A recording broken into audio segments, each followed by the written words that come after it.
بتعمل ايه يا معز؟ احنا جالنا ايفون اكس ار، والعميل كان بيشتكي من عدة مشاكل، منها الكاميرات، الصوت، السماعة الخارجية والداخلية. كل ده؟ لما فحصنا الجهاز لقينا ان الجهاز كان فيه شغل مسبوق كتير جدا، شغل بطريقة عشوائية. ما هو طبيعي، مفيش جهاز بيعطل فيه كل الحاجات دي مرة واحدة.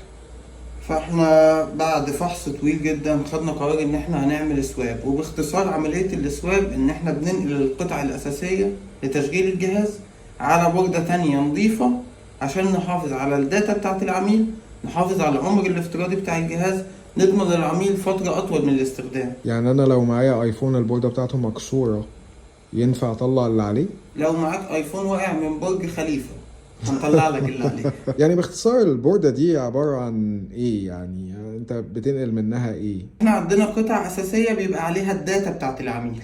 احنا بننقل القطع الاساسية دي على مذر بورد تانية نضيفة شغالة بكل ايسيهاتها، بننقل بس الايسيهات الاساسية اللي بتحمل الداتا بتاعت العميل. يعني انا لو غيرت ماذر بورد كاملة يعني ينفع؟ ده مش تغيير مذر بورد كامل. تغيير مذر بورد كامل هيضيع الداتا، ومع الابديتات الجديدة احنا بقى عندنا مشاكل ان هيظهر رسائل بملحقات غير اصلية، حتى لو احنا الملحقات بتاعتنا كلها اصلية، عشان لان احنا البوردة غيرنا دي مش البورد. بتاعة الملحقات اللي موجودة. بالظبط.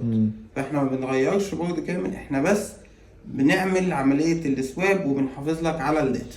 لو اصلا يعني موضوع انك تغير بوردة دي ممكن تطلع مسروقة جاية من تليفون مسروق. وغير كده الكوست بتاعها طبعا بيبقى اعلى بكتير من ان انت تعمل سواب. لا يا عم، احنا ما بنغيرش بورد، احنا بنعمل سواب بس. الله ينور يا باشا. عليك يا هندسة.